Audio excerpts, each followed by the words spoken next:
mon désir, bien sûr, c'est que ce message leur fasse du bien, qu'il les fortifie. Et dans cette période, eh bien, on a besoin de prendre de nouvelles forces. Alors, vous connaissez ce psaume, c'est pour ça que je ne vous fais pas ouvrir votre Bible, mais parce qu'on le connaît par cœur. Mais on va prendre notre temps pour le lire. Parce que, vous savez, des fois, quand on connaît trop les choses, on passe dessus et on ne les voit pas. Et la parole de Dieu, eh bien, c'est comme un mets succulent que nous devons méditer. Le psaume 23, « L'Éternel est mon berger. Je ne manquerai de rien. Il me fait reposer dans de verts pâturages. Il me dirige près des eaux paisibles. Il restaure mon âme. Il me conduit dans les sentiers de la justice à cause de son nom. Quand je marche dans la vallée de l'ombre de la mort, je ne crains aucun mal, car tu es avec moi. Ta houlette et ton bâton me rassurent. Tu dresses devant moi une table en face de mes adversaires. Tu oingues ma tête et ma coupe déborde. Oui, le bonheur et la grâce m'accompagneront tous les jours de ma vie et j'habiterai dans la maison de l'Éternel jusqu'à la fin de mes jours. Amen. Voilà, vous pouvez vous asseoir et je dirais qu'on peut bien sûr acclamer le Seigneur et l'applaudir parce que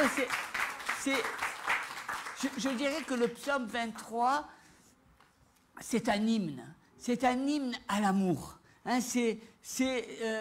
quand j'entends et quand je proclame ce psaume, eh bien je vois tout l'amour que Dieu a pour nous. Hein, je vois tout cet amour. Il est le bon berger. Je vois l'amour aussi que nous devons, nous, avoir pour Dieu, hein, parce que nous sommes les brebis du Seigneur. Je vois l'amour que nous devons avoir de nous-mêmes, parce que Dieu nous aime et parce que Dieu veut que s'il nous aime, eh bien que nous sommes cette créature merveilleuse et nous devons avoir un regard sur nous-mêmes, un regard d'amour, hein, non pas baisser la tête, non pas regarder qu'à nos défauts, mais au contraire, je vous invite à vous regarder le matin, à sourire, à être dans la joie, parce que vous êtes cette créature et Dieu a fait de vous, eh bien, des hommes et des femmes parfaits. Hein, vous êtes la perfection de Dieu. Et donc, à ce titre, eh bien, vous ne devez pas avoir honte de ce que vous êtes. Bien au contraire, vous devez en être fiers. Et puis, bien sûr, c'est un hymne à l'amour, parce que ça nous parle de l'amour que nous devons avoir pour notre prochain. Et je pense bien que, vous savez, les brebis, elles ne sont pas toujours seules. Elles font partie d'un troupeau et elles doivent aimer eh bien, toutes celles qui l'accompagnent dans ce troupeau. Des fois, ça bouscule. Hein. Vous avez déjà vu des troupeaux de brebis. C'est extraordinaire parce que c'est tellement beau. Et moi, j'aime bien parce que la parole nous dit, bien, l'Éternel est mon berger, je ne manquerai de rien. Répétez-le avec moi et dites-le à votre voisin, l'Éternel est mon berger, je ne manquerai de rien. Hein? Ça, hein? Alléluia. Hein? Je dirais Alléluia parce que bien souvent, eh bien, vous êtes là en train de vous tracasser la tête. Bien souvent, vous vous demandez comment vous allez joindre les deux bouts. Bien souvent, vous êtes là en train de calculer, de réfléchir. Mais j'ai une bonne nouvelle. Eh bien, l'Éternel est ton berger et il te dit, c'est une promesse qu'il fait, tu ne manqueras de rien. Ça, c'est la parole du berger. Vous savez, c'est la parole du berger et c'est la parole d'une personne eh bien, qui sait de quoi il parle. Hein, parce que c'est la parole d'un berger. C'est quand vous allez voir un juriste, vous savez de quoi la personne, le juriste parle. Il va parler de droit, il va parler de ce qu'il connaît. Et le berger, il parle eh bien, de ce qu'il connaît. Il connaît les brebis. C'est son travail. C'est ce qu'il connaît, il a expérimenté toutes ces choses-là. Et c'est pour ça que, eh bien, nous devons nous réjouir et écouter et être attentifs à ce que le berger nous dit. Parce qu'il te parle, le berger. Hein, il te parle, il est ton berger, il est le berger. Et ce berger, eh bien, il connaît ses brebis. Il sait de quoi il leur parle. Hein, c'est pas toi qui... On ne t'a pas demandé de faire le berger, on t'a demandé de faire la brebis. Non, parce qu'il y a beaucoup de gens qui pensent... Mais David était un berger. Hein? David était un berger. Il n'a pas parlé de sa position de roi quand il était roi. Il a parlé de sa position, de ce qu'il savait, de son boulot. Quand vous parlez à un électricien, il va savoir de quoi il parle. Il voit la panne, il sait où il faut mettre les mains. Il va vous dire, il faut faire comme ça, comme ça, comme ça. Un berger, il sait comment il doit conduire ses brebis. Il sait de quelle manière il doit les amener. Et il y a des promesses qui sont formidables parce que il nous dit, l'Éternel est mon berger, je ne manquerai de rien. Et moi, je bénis le Seigneur parce que vous savez, David n'était pas n'importe quel berger. C'était déjà un berger extraordinaire parce que, est-ce que vous avez déjà vu un berger qui va se mettre entre sa brebis et un ours, entre sa brebis et un lion? Est-ce que vous avez vu un berger qui est capable de sacrifier sa vie pour un animal? Pour un animal. Est-ce que vous imaginez pour un animal?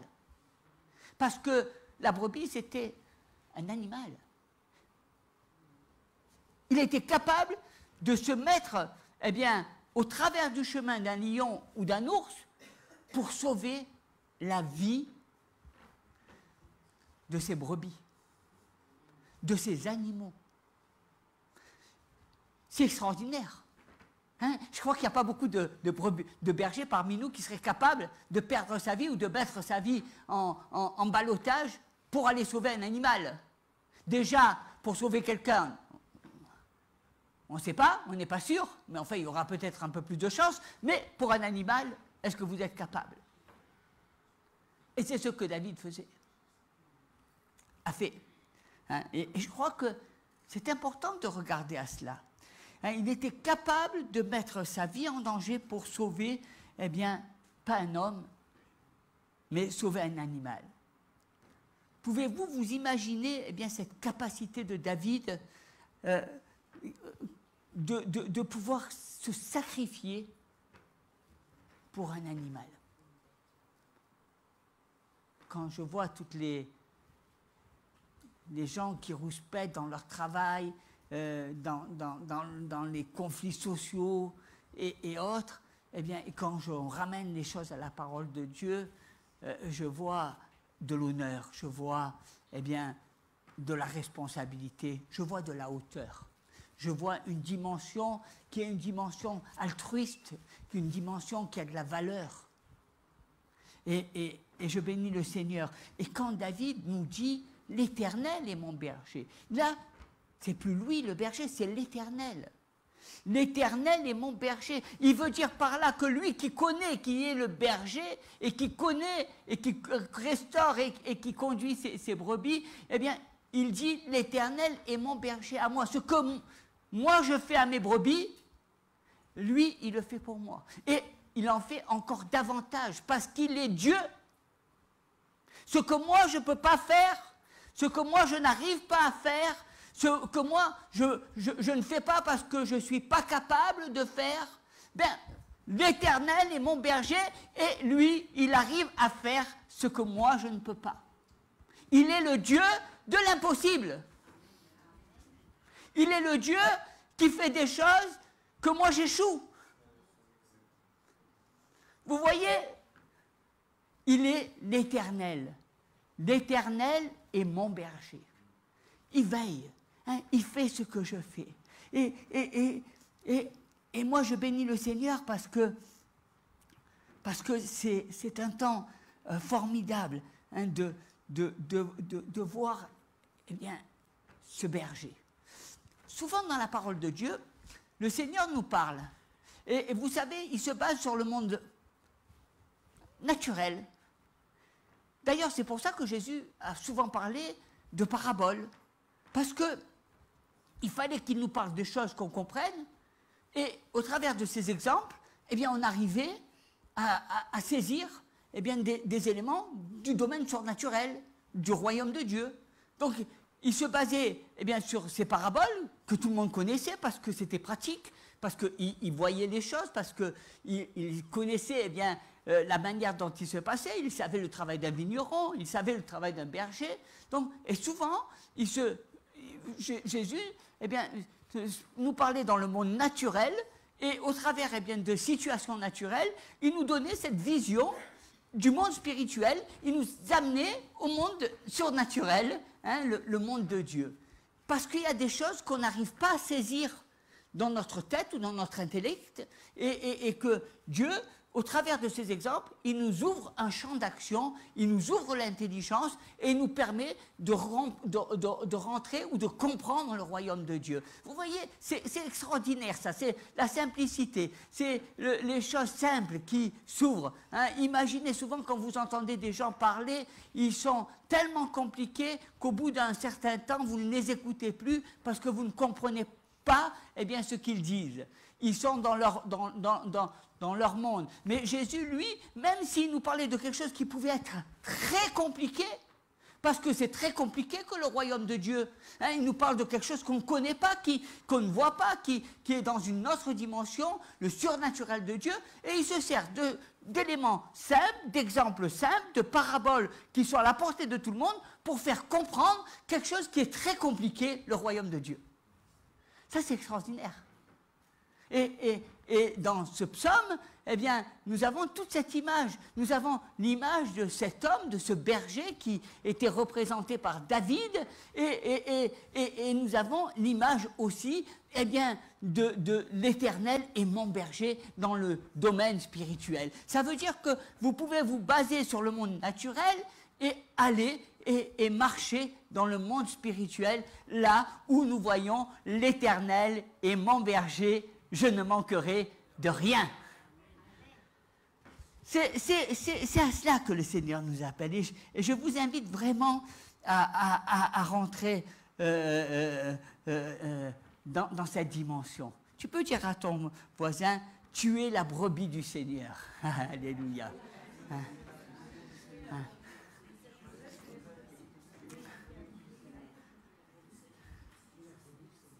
Alléluia. C'est ce que David nous dit. Il nous dit, tu vois, moi, tout ce que je fais pour mes brebis, Jésus, Dieu, fait encore plus que moi. Il fait la même chose et il en fait encore plus. Donc, ça veut dire que je suis une brebis du Seigneur. Ça veut dire que tu es une brebis du Seigneur. Ça veut dire que nous sommes, des brebis. Et le Seigneur est notre berger. Et le Seigneur, nous amène dans cette dimension du surnaturel. Et je voudrais vous parler du berger, du berger, du travail du berger, de ce qu'un berger fait et de ce qu'il faisait à cette époque. Et là, vous voyez combien il y a de l'amour. Parce que c'est l'Éternel est mon berger, je ne manquerai de rien. C'est un chant d'amour. C'est un hymne à l'amour. C'est l'amour que le bon berger, l'Éternel, me manifeste dans ma vie. Et que je peux lui manifester. Et c'est pour ça qu'il dit l'Éternel est mon berger. Le berger travaille afin que les brebis ne manquent de rien. Vous savez, c'est son travail. Il travaille afin que tu ne manques de rien. Souvent, nous, on prend la place du berger. C'est-à-dire que nous, on travaille, on pense qu'en travaillant, on va arriver à... C'est notre travail qui va nous faire manquer de rien. Non. Là, c'est le berger qui travaille et qui s'occupe d'apporter la nourriture à ses brebis.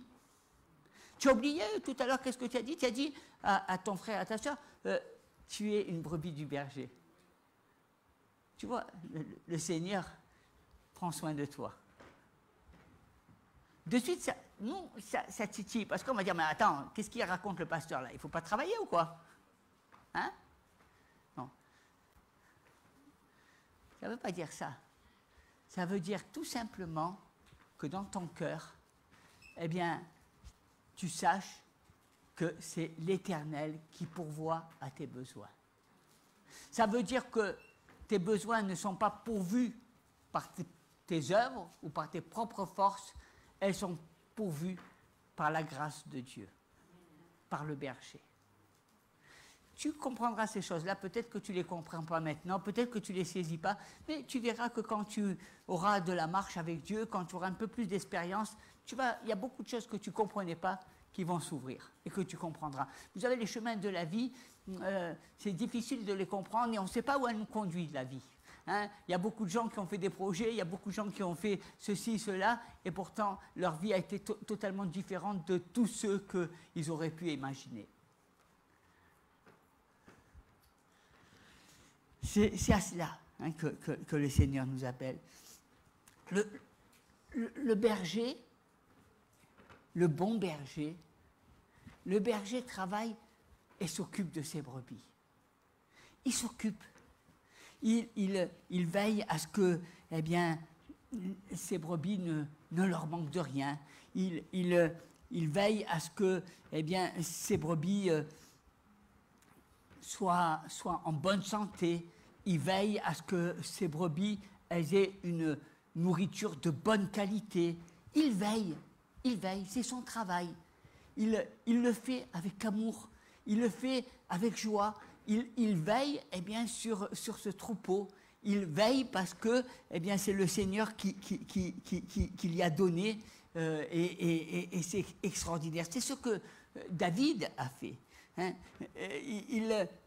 C'est ce que David a expérimenté. Et quand il dit, eh bien, le Seigneur, l'Éternel est mon berger, à plus forte raison, il se dit, mais moi, ce que j'ai fait pour mes brebis n'est pas grand-chose par rapport à ce que l'Éternel peut faire. Moi, s'il y a des fois, eh bien, il me manque de la nourriture, des fois, je n'aurais pas donné la nourriture de même qualité, j'ai fait des compromis. Dieu, lui, n'est pas le Dieu du compromis, il agit tout le temps, eh bien, avec perfection. Hein, c'est l'Éternel. Hein, et pour Dieu, il n'y a pas de différence entre ce qu'il veut faire et ce qu'il peut faire. Parce que nous, souvent, eh bien, nous faisons cette différence entre ce que je peux faire, hein, parce que je n'ai pas la possibilité de faire, et ce que je veux faire. Hein. Souvent, il y a un décalage entre ce que je veux et ce que je peux. Mais Dieu, lui, eh bien, il n'y a pas de décalage. Ce qu'il dit, il accomplit. Hein. C'est lui qui a dit, qui a créé la terre, et la terre a été créée par sa parole. Donc, vous voyez que les capacités de Dieu, la dimension de Dieu est bien plus grande que celle d'un homme. Et on peut comprendre que David, même si c'était un berger extraordinaire, qui a combattu l'ours et le lion, il n'y en a pas beaucoup comme lui, eh bien, par rapport à l'Éternel, il était bien petit parce qu'il savait que ce que lui faisait, Dieu allait le faire et allait le faire d'une manière beaucoup plus forte, beaucoup plus grande dans sa vie. Et ça, c'est extraordinaire. Hein, et c'est à cela, hein, parce que nous vivons souvent dans un monde où nos désirs ne sont pas le reflet de nos capacités. Tout le monde pourrait dire, je voudrais être médecin, il n'y arrive pas. Tout le monde dirait, je veux faire ça, et il ne le fait pas. Les désirs, c'est souvent ce que nous voulons, mais nous n'arrivons pas à le mettre en pratique. Nous n'avons pas les capacités pour pouvoir vivre eh bien, tous ces désirs. Alors qu'avec Dieu, eh bien, tout ce qu'il dit, il le fait, et tout ce qu'il promet, il le réalise. Et ça, c'est extraordinaire. C'est pour ça que c'est une promesse qui est certaine, parce que c'est une promesse qui vient de la bouche de l'Éternel. L'Éternel est mon berger, l'Éternel est ton berger, tu ne manqueras de rien. Et je me l'approprie, je la saisis, cette parole. Parce qu'il faut, vous savez, la parole de Dieu, elle est vivante, elle est efficace. Si vous pouvez, c'est comme un chant. Je peux chanter des chansons et dire plein de choses, mais je ne m'approprie pas ces paroles, je ne les vis pas. Je chante pour chanter, je fais du bien, j'aime bien qu'on m'entende, mais je ne vis pas. J'ai des désirs, mais ces désirs, je ne peux pas, eh bien, je n'ai pas la capacité de le réaliser. Alors qu'avec Dieu, eh bien, les désirs se réalisent, les promesses se réalisent, et la parole de Dieu se réalise, parce que j'y crois. C'est un acte de foi que Dieu nous demande. Hein? La brebis, elle a foi au berger. La brebis, elle fait confiance au berger. La brebis, elle n'est pas en train de se poser la question, est-ce que le berger va me donner à manger ou pas? Est-ce que le berger va faire ci ou pas? Est-ce que le berger va me laisser mourir ou pas? La brebis, elle fait confiance au berger. Parce qu'elle sait que, eh bien, dès le matin, le berger est là et il travaille et il veille sur les brebis. Et c'est pour ça que c'est une promesse merveilleuse, parce que c'est une promesse de Dieu. Hein, c'est une promesse qu'il a faite aux enfants de Dieu, qui m'a faite à moi, qui t'a faite.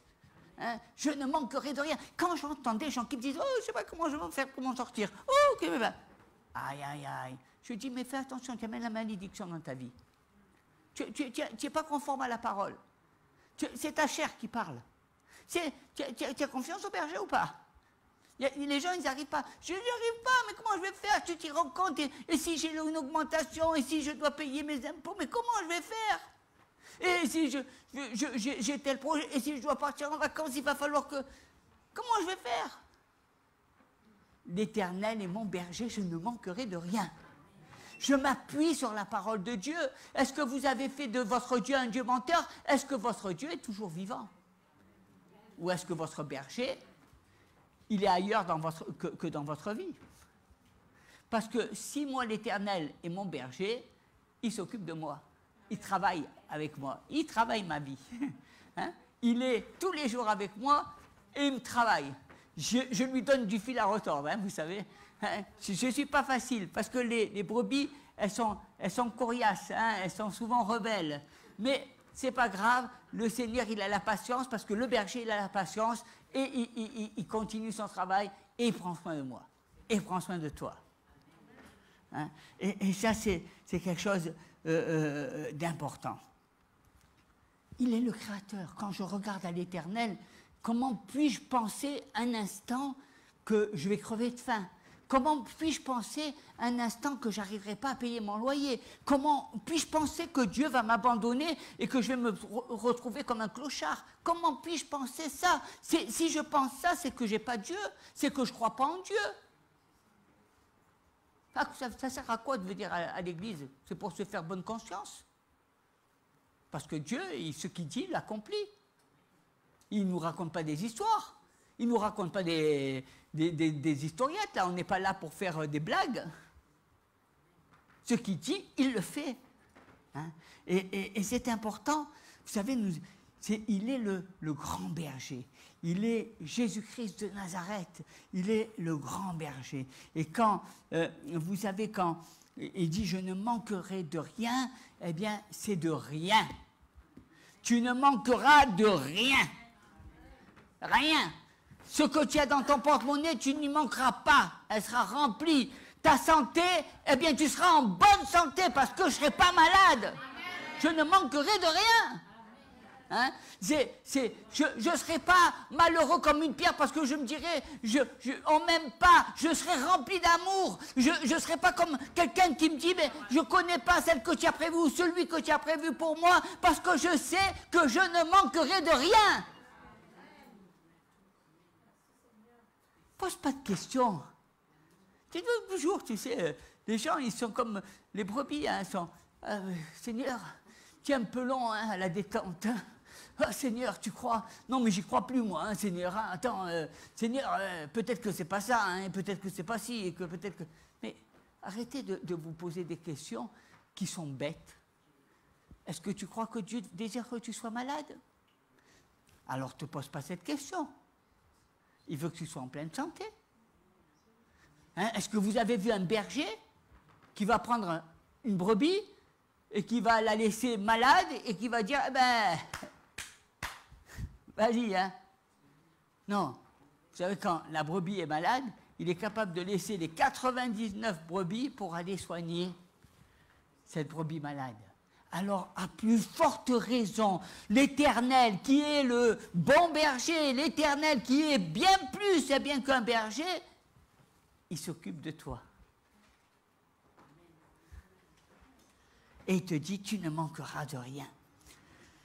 Et puis, c'est formidable, vous savez, parce qu'un berger, c'est du boulot.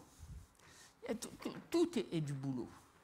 Moi, je vois quand vous voulez faire un jardin, c'est du boulot.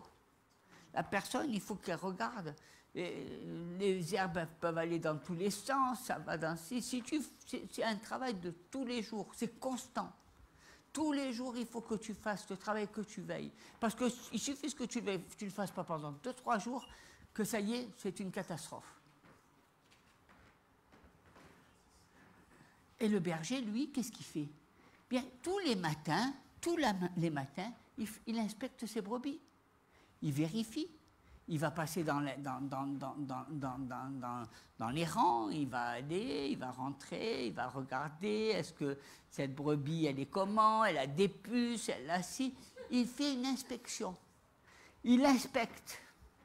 Comme quelqu'un qui vient dans un jardin et qui va regarder ce qui va. La première des choses, qu'est-ce qu'il fait quand notre frère Claude il va dans le jardin? Eh bien, il va inspecter les lieux. Il va voir comment c'est, s'il y a des choses qui ne vont pas. Hein, c'est le premier travail. Il inspecte. On ne peut pas commencer un travail sans inspecter. Hein. Et je bénis le Seigneur parce que le berger, il inspecte, eh bien, les problèmes de ma sœur, de mon frère.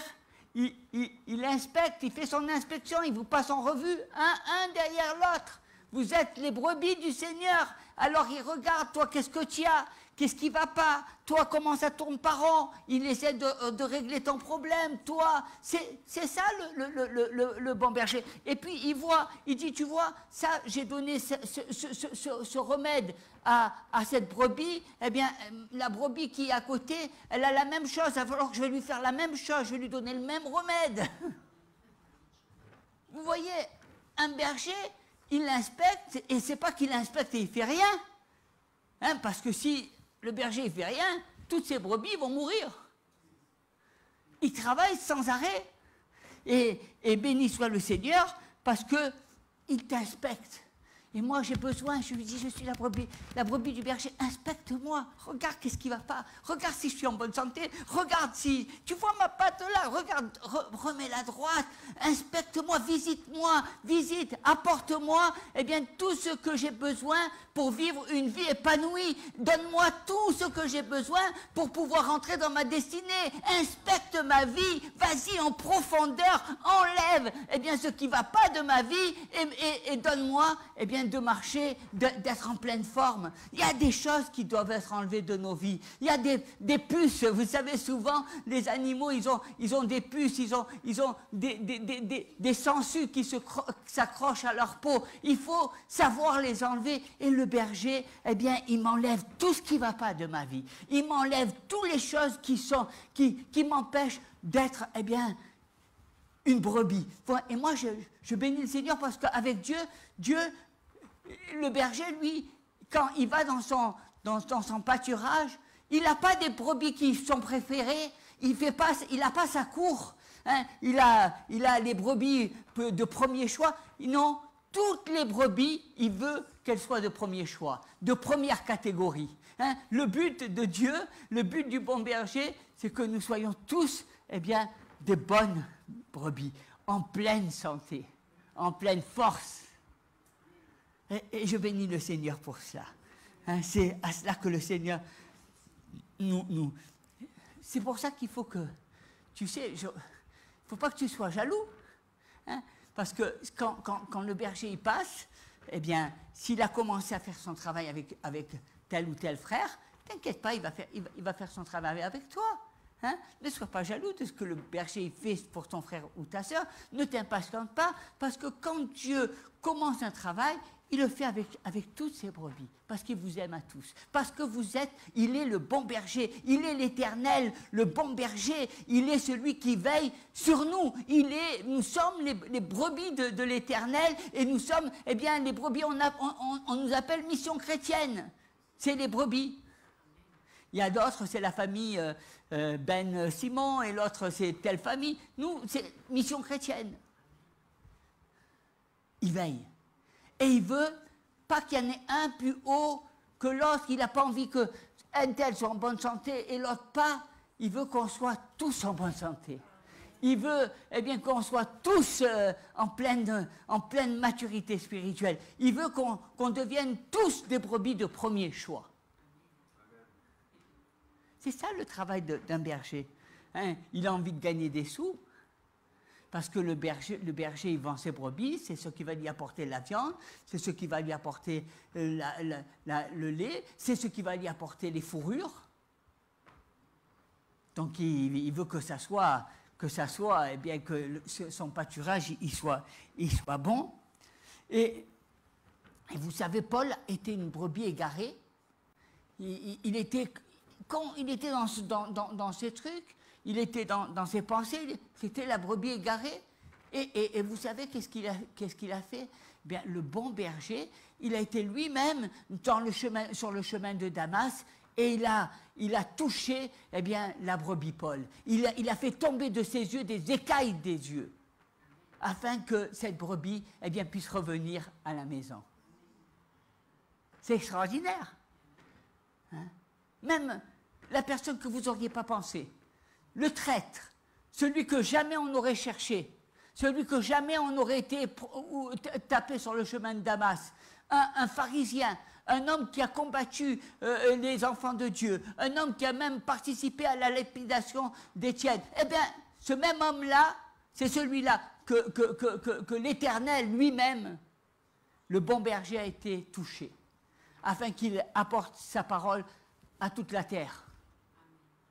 Vous savez, Dieu ne manque pas d'humour. Hein.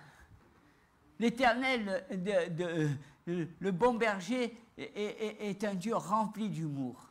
C'est ce qui nous paraît incroyable, qu'on n'aurait jamais fait, c'est la solution que Dieu choisit. Hein? Je suis persuadé que vous, comme moi, jamais on n'aurait été chercher Paul et lui dire viens, tu es Paul, celui qui persécute Jésus. Je te veux à mon service. C'est certainement pas celle-là qu'on aurait été choisir. Et moi, je bénis le Seigneur. Je bénis le Seigneur parce que à chaque fois que le berger passe dans les rangs et qu'il voit les problèmes, il est le bon berger. Il est ce berger qui a la solution à tous tes problèmes. Il est le berger qui passe. Toi, la brebis, elle est là des fois avec une jambe comme ça, elle est comme ça, elle a une petite tête, elle est comme ça, des fois elle est même à quatre pattes. Peu importe le problème que connaît la brebis, Dieu a la solution. C'est ça qui est extraordinaire, c'est que Dieu, le bon berger, il a la solution à toutes nos difficultés. Il n'y a pas quelque chose qu'il n'a pas comme solution. Tous les problèmes. Et tu sais, dans la Bible, il est parlé des problèmes, mais surtout, parce que les gens, ils regardent toujours aux problèmes. Mais moi, j'aimerais, mon ami, que tu ne regardes pas aux problèmes, mais que tu regardes aux solutions. Parce qu'un problème sans solution, c'est terrible. Mais un problème où il y a une solution, c'est victorieux. Hein? Et c'est à cela que le Seigneur nous appelle. Et je bénis le Seigneur pour ça. La Bible nous montre des hommes qui ont des problèmes. Mais la Bible nous montre aussi que l'Éternel a toujours la solution. Il est la solution à tous nos problèmes. Amen. Alléluia. Hein, dis à l'Éternel, viens, enlève-moi les puces de ma vie. Parce que tu sais, on a beaucoup de puces, hein. On a beaucoup de choses qui sont dans nos vies. Seigneur, passe, inspecte ma vie et enlève tout ce qui ne va pas. Hein, enlève tout ce qui ne va pas afin que, je puisse... C'est ce qui s'est passé quand Jésus a fait la multiplication des pains. Qu'est-ce qu'il a dit? Les disciples, ils n'y croyaient pas. Ils disaient, mais on ne peut pas. Moi, j'aime bien parce que Jésus l'a dit, asseyez-vous.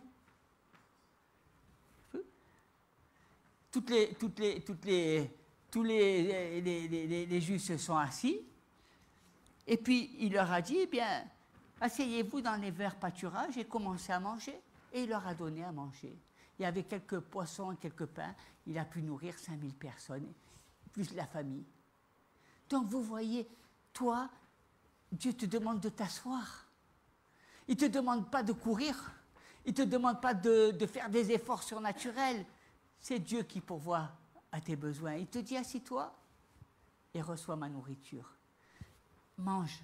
Dans les verts pâturages, vous savez, qu'est-ce que font les brebis? Il les conduit et elles mangent. Elles mangent. Elles se nourrissent. C'est ça la parole de Dieu. Nous avons, vous savez, nous pensons toujours que c'est par nos forces, nos moyens, que c'est par nos œuvres que nous serons sauvés. Mais non. Non. Il suffit de... Marie, elle a choisi la bonne place. Elle s'est assise. Elle ne s'est pas occupée. Il faut t'asseoir. Assieds-toi pour manger la parole. Quand tu t'assieds pour manger la parole, oh là là là là là là. Tu sais, les gens, ils ne font pas cette expérience, mais je suis sûr que toi, tu l'as fait, ma soeur.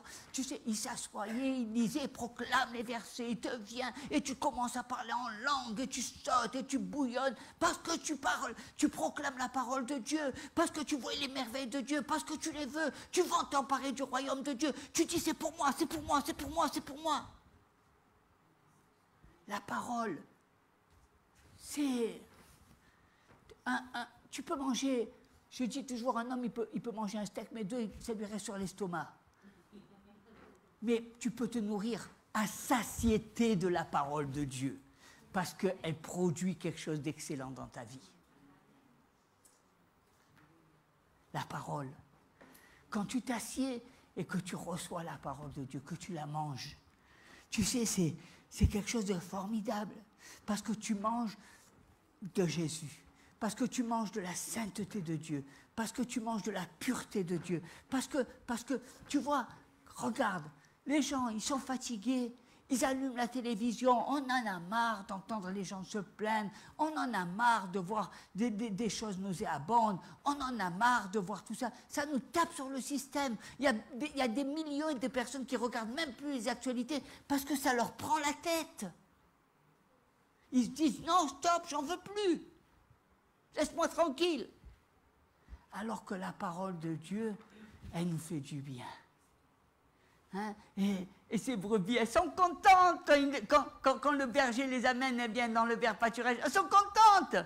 Elles vont, elles disent que ça sent bon, que c'est bon ça. Là, je vais me faire un festin. Ah, là, c'est pour le dessert. C'est la parole de Dieu. La parole de Dieu, elle est formidable. Et moi, je bénis le Seigneur parce que David, il nous dit, ta houlette et ton bâton me rassurent. Ça, c'est quelque chose que des fois, je n'avais pas saisi, parce que le bâton, c'est une arme. Hein. Vous savez, le bâton, c'est ce qui sert à éloigner les loups des brebis. Hein, parce que les brebis, il faut les garder, il faut les protéger. Et donc, le bâton, eh bien, ça permettait au berger de pouvoir frapper n'importe quel animal qui venait s'approcher du troupeau. Et la houlette. La houlette, vous savez, c'est ce qui donne la direction. La houlette, c'est ce qui nous ramène. Hein, vous savez qu'un berger, avec la houlette, quand il voit une brebis qui part un peu de traviole ou qui part sur un autre chemin, il vient et il la ramène. Hein, la houlette, ça permet de retrouver. Vous savez, on a tendance souvent, nous, à être comme ça, des brebis qui voulons aller voir ailleurs. Hein. Vous connaissez l'histoire de la chèvre de M. Seguin, là, qui est montée et qui s'est battue toute la nuit. Donc, on a tendance. Hein, et c'est les deux armes. Mais les brebis, elles disent, c'est formidable. Vous savez, il dit, ta houlette et ton bâton me rassurent. Ça veut dire que les brebis, elles sont rassurées, elles se sentent en sécurité. On a besoin de se sentir en sécurité parce qu'on sait que le berger il veille sur nous. On sait que le bon berger, il veille sur nous. On sait que l'Éternel veille sur nous. On sait qu'il est là pour éloigner tous nos ennemis. On sait qu'il a... Vous savez, Jésus, il a vaincu, il y a bien longtemps, le diable. Est-ce que vous le savez? Mais quand je vois la croix, eh bien, vous savez, la croix, c'est un bâton. C'est 2 bâtons. Il y a l'image du bâton. Celui qui, la croix, eh bien, c'est ce qui vous donne la victoire sur toutes les principautés, les autorités des ténèbres, sur tous les démons. Eh bien, c'est la puissance de Dieu, c'est la croix. C'est le bâton de Dieu. Ce bâton qui vous défend. Ce bâton qui enlève eh bien, tous les mauvais esprits, ce bâton qui est là pour chasser, pour faire des miracles dans votre vie, pour vous garder de toutes les attaques. C'est le bâton, c'est la croix, la puissance de la croix. Et la houlette, c'est ce qui nous dirige, c'est ce qui nous ramène, c'est ce qui... Vous savez, Jésus ne nous a pas libérés du péché pour nous laisser dans le péché. Jésus, il nous a libérés du péché pour nous conduire dans le chemin de la vérité. Pour nous conduire dans le chemin. La houlette, ça lui sert à la croix, ça nous sert à regarder à Jésus et à aller vers Jésus, à grandir vers Jésus, à nous nourrir de sa sainteté, à nous nourrir de sa pureté, à nous nourrir de ce qu'il est. La houlette, eh bien, nous donne de nous éloigner des tentations, elle nous donne de nous éloigner de du mal, elle nous donne de nous éloigner de toutes les principautés, elle nous dit de nos mauvaises voies que nos cœurs, eh bien, nous amènent. La houlette, elle sert, vous savez, c'est une arme, elle sert à me briser, à faire de moi quelqu'un d'autre. Elle me brise, la houlette, elle change parce que moi j'avais d'autres pensées. Comme toi j'avais d'autres pensées, je voulais faire ça, je voulais m'amuser, je voulais faire ci, je voulais faire ça. Je me dis la vie elle est trop courte. Mais un jour j'ai réalisé que avec le Seigneur, la vie n'était pas trop courte. Bien au contraire, le Seigneur m'avait donné une nouvelle dimension. Il m'a ouvert les portes du ciel. Et ce que je vis, eh bien, sur terre, n'est rien par rapport à ce que je vais vivre. J'ai réalisé qu'il fallait que je meure à moi-même, comme Jésus est mort à la croix, que la houlette m'amène à mourir à moi, à mes désirs, à mes pensées, au vieil homme, pour que je puisse naître de nouveau, pour que je puisse marcher dans les voies de Dieu, pour que je puisse être la brebis de premier choix du Seigneur. Pas une brebis de 3e ou 4e catégorie, mais une brebis de premier choix. Vous savez, c'est ça qui est formidable. C'est ça. Il est dit, la houlette me rassure. Vous savez, la croix, eh bien, la croix, c'est le bâton qui sert à battre le diable. Et je vous disais tout à l'heure, le diable, le malin, l'ennemi, quand il voit la brebis, il se frotte les mains. Il fait, regarde cette petite brebis là, elle n'a même pas de dents. Si je lui mets ma patte, elle va même pas mal. Qu'est-ce que tu veux qu'elle me fasse, cette brebis? Elle ne peut rien me faire. Mais le diable, il a oublié que la brebis, elle a le bon berger. Et le bon berger, c'est le Seigneur Jésus.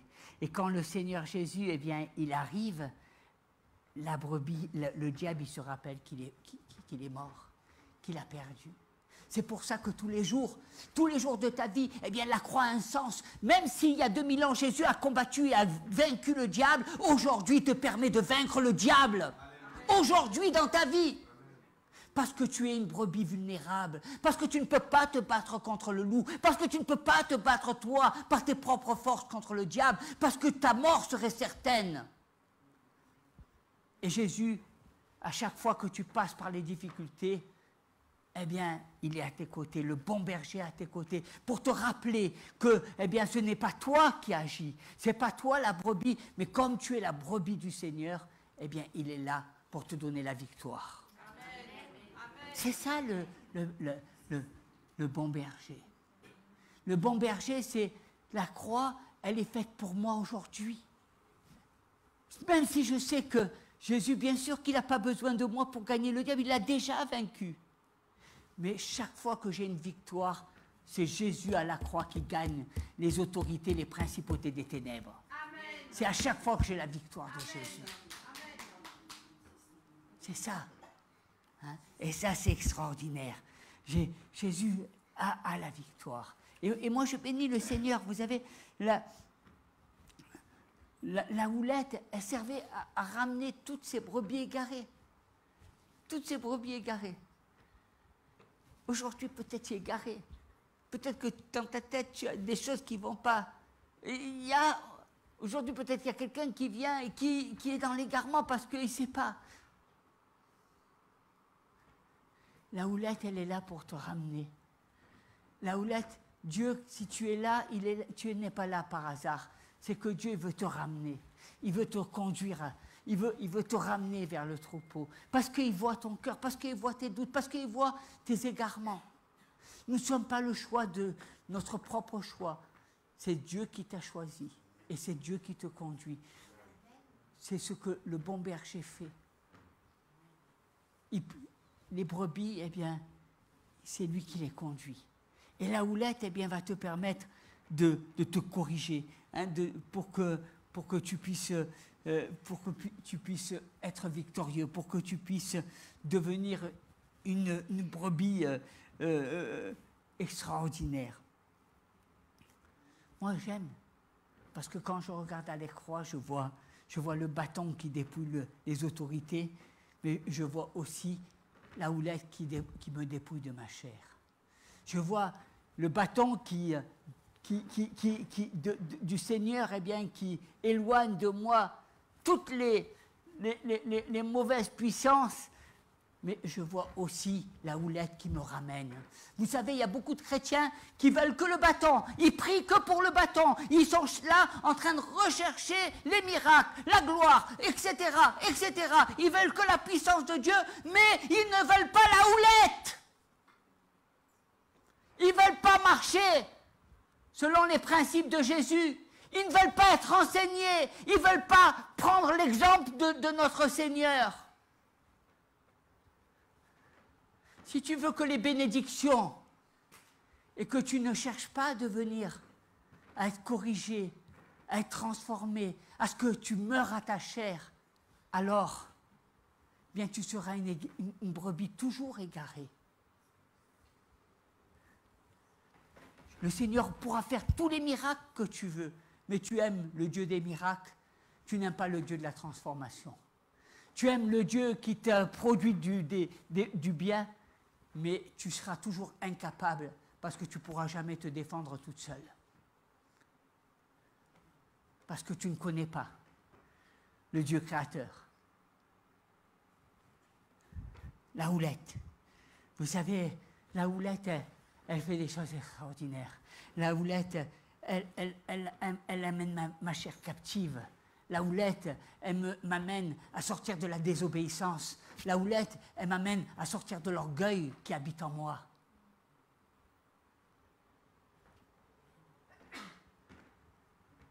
Si je n'ai pas la houlette, je ne peux pas être conduit.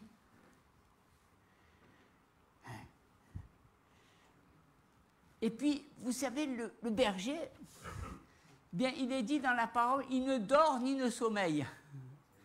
Le berger, il veille 24 heures sur 24 sur moi. Je ne sais pas, tu t'imagines un peu, va payer quelqu'un, un gardien pour te veiller sur toi. Tu vas voir combien ça va te coûter. Tu as beau travailler, tu n'arriveras pas à le payer. Il te faut 3 ou 4 personnes pour s'occuper de toi. Et Dieu, lui, eh bien, il veille 24 heures sur 24 sur moi. Sur toi. Hein? Il ne dort ni ne sommeille. C'est extraordinaire, hein, de savoir que nous avons un Dieu qui est toujours là. Dieu, il nous protège. Dieu, il veille. Dieu il est à tes côtés. C'est pour ça que des fois, quand vous savez, les gens, ils disent, mais cette nuit, j'ai pas dormi, j'ai senti le diable me visiter. J'ai dit, mais moi, dans ma maison, le diable, il rentre pas. Dans ma maison, c'est Dieu qui est le maître de ma maison. Pourquoi tu me parles du diable dans ta maison? Il faut faire attention, là. Vous savez, moi, je n'ai pas à chasser le diable. Est-ce que je vous l'ai dit, nous sommes les enfants de Dieu. Tu es son enfant.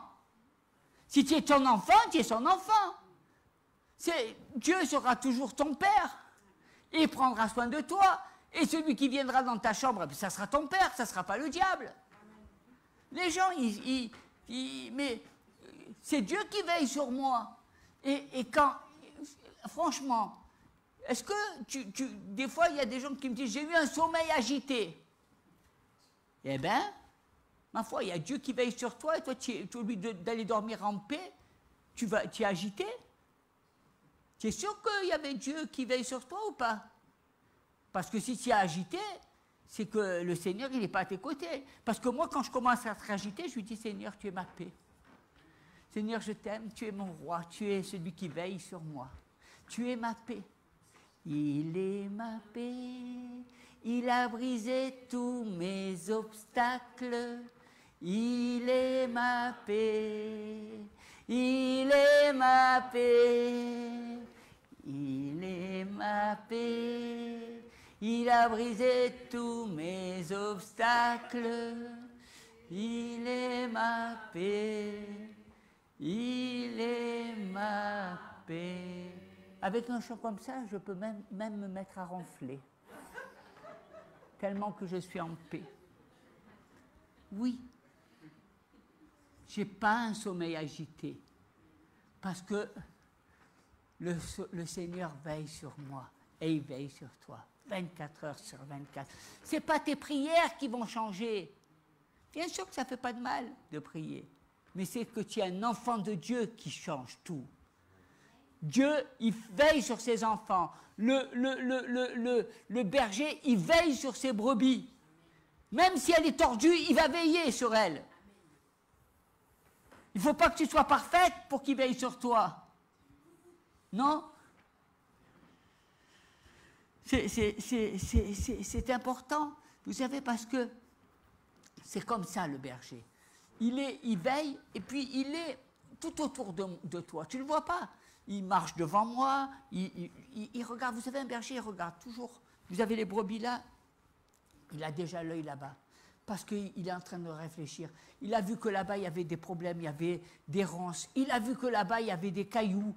Il a vu que c'était... Donc, il va conduire. Il sait ton avenir. Il sait, il a préparé. Il prépare le terrain. Il a déjà combattu tous les obstacles pour que tu puisses aller d'année en année et grandir. Il est devant toi. Et puis, il est derrière aussi. Parce que vous savez, derrière, il y a toujours la petite brebis, celle qui est un peu tordue, celle qui est fatiguée, la raplapla, là, et qui dit « Mais j'y arriverai pas, je suis trop fatigué. » Et il est là pour la pousser. « Allez, vas-y, vas-y !» Vous savez, le petit, là, qui était à Manassé, là, hein, le plus pauvre de Manassé, vaillant héros, allez, vas-y. Il était derrière. Il était derrière. Vous voyez, le Seigneur, il est devant, il est derrière, il est partout. Hein. Il est partout. Partout où tu vas, il prépare, il connaît. Derrière, il te pousse, il t'encourage. Ne te décourage pas, vas-y. Ça, c'est le bon berger. Il prend soin, hein, il prend soin de toi. Vous savez, et puis il indule ma tête. Et ma coupe déborde. Les brebis, souvent, je ne sais pas si vous avez remarqué, moi j'aime bien parce que j'en ai près de la maison des brebis. Et j'aime beaucoup ce spectacle. Et vous, quand vous voyez les brebis, le berger, souvent vous avez avec les puces, la chaleur, etc., ils ont des boutons et ça fait des petites plaies. Et d'ailleurs, vous verrez souvent des mouches tourner. Et quand ils voient que tu as une plaie, quand ils voient que tu as eh bien, ils vont induire ta tête. Ils vont induire ta tête. Hein, il oint d'huile ta tête. Quand il y a la plaie, il faut que tu te laves sous le sang de Jésus. Tu te couvres du sang de Jésus. C'est le sang de Jésus qui enlève toutes les infections. C'est le sang de Jésus qui te purifie tes pensées. C'est le sang de Jésus qui t'enlève tous les furoncles, qui t'enlève tous les abcès, tout ce qui affecte ta vie. C'est le sang de Jésus. Et loin d'huile, ta coupe, c'est l'Esprit du Seigneur qui est sur toi. Alléluia. C'est l'Esprit du Seigneur, la puissance de Dieu. Parce que quand tu es lavé par le sang de Jésus, tu sens le Saint-Esprit. Tu n'es pas là en colère, tu n'es pas en rébellion. Tu sens que ton corps s'est réchauffé. Tu sens que ton corps avait peur et la peur a disparu. Parce que c'est l'Esprit du Seigneur qui est sur toi, qui t'accompagne, qui t'a ôté toutes les blessures, toutes les plaies qui sont dans ton cœur, toutes les déchirures. Il oint d'huile ta coupe. Et le froid de ce monde ne te tuera pas. Parce que celui qui est en toi est bien plus fort que celui qui est dans le monde. Celui qui est avec toi est bien plus fort que celui qui est dans le monde. C'est pour ça que ne promène pas des regards inquiets. Parce que Dieu, il te dit, je suis ton Dieu.